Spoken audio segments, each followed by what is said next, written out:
Have you ever said yes to doing something you didn't want to do just to keep the peace, or maybe because you wanted to protect someone's feelings? Hey everyone, welcome back to the channel. In today's video, we're going to talk about the art of saying no. I'm going to break this video up into three segments. The first is why it's hard, the second is why it's powerful, and the third is how to do it gracefully. So the other day, I was having a conversation with a friend. She gave me permission to share this story. This friend has a really hard time saying no. She was telling me about how she went to the nail salon, and halfway through getting her nails done, she realized that she did not like how they were turning out. In that moment, she considered speaking up and saying something to the nail technician, but in the end, she decided against it because she was trying to avoid any type of tense situation, and she ended up going home and hating her nails. Not the ideal situation. But let me ask you a question. What if learning to say no could improve your relationships and your life? Keep that in mind, and let's jump into the first segment. Why is saying no hard? Well, to start off with, it has to do with the psychology of people pleasing. My friend is a self-proclaimed people pleaser. Maybe you know someone in your own life, or maybe you yourself identify as one. But it has a lot to do with the conditioning from our childhoods that learning to say yes could potentially get us approval or even love from the people around us.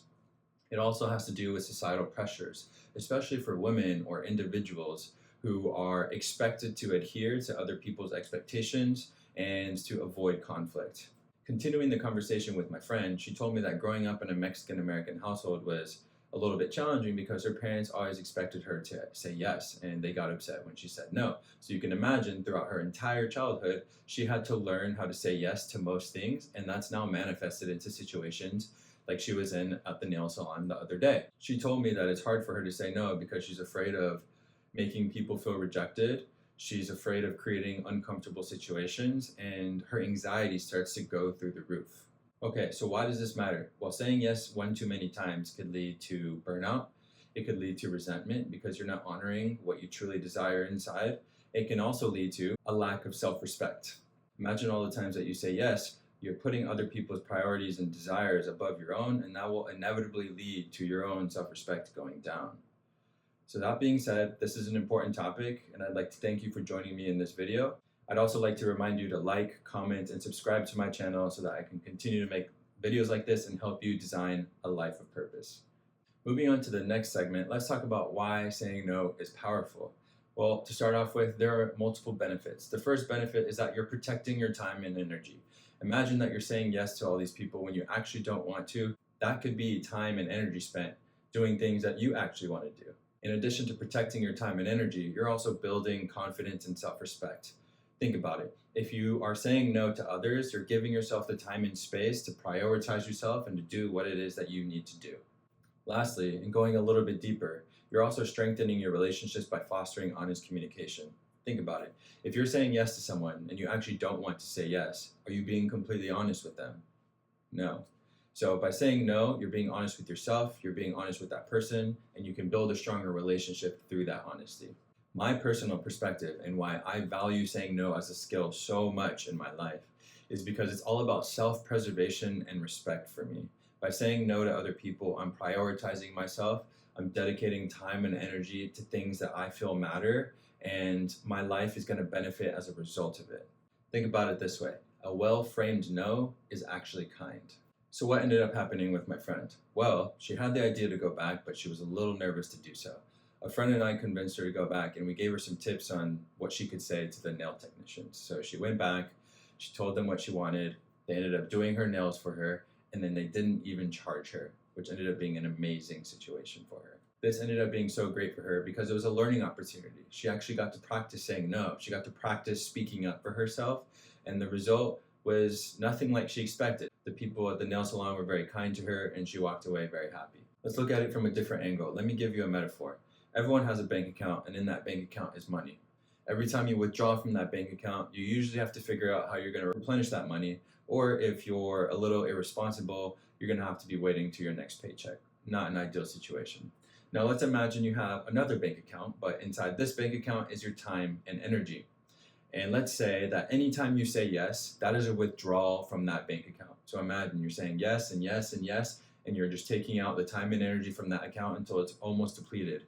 Imagine how you'll feel. In the same situation, you're going to have to worry about replenishing it, and it may start to negatively affect your life and how you feel inside. So just like you would treat your bank account with money and being careful with how you spend your money, treat your bank account with your time and your energy just the same. Be vigilant about the times that you say yes or no, and if you do so, your account will end up being healthy. Moving on to the third segment, how to say no gracefully. I'm going to teach you in 3 easy steps. The first step is to choose how you want to say no, and I'm going to give you 2 options. The first is to be clear and direct. An example from my personal life. I won't be able to come, but thank you for the invite. Short and sweet. An example from work. That actually doesn't involve me, but I'm pretty sure learning support can help you with that. In those examples, there's no fluff. I'm clear, I'm direct to the point, and that's that. A second option is what's known as the compliment sandwich. So what you do is you acknowledge their request, you politely decline, and then you end on a positive note. An example. I think that's a great idea, but I can't come this time. Keep me posted on how it turns out. Again, it's pretty short and sweet, but this time I'm adding a little bit more details and I'm making sure to end on a positive note. After you choose how you want to say no, the second step is to set clear boundaries without over-explaining. So, people pleasers are notorious for giving reasons why they can't do this or reasons why they can't do that. You don't actually owe anybody anything. All you need to do is be clear and then leave it at that. An example. Unfortunately, I can't come because I'm focused on finishing a few personal projects. That right there, I'm being honest and I'm being direct. I need to focus on myself right now.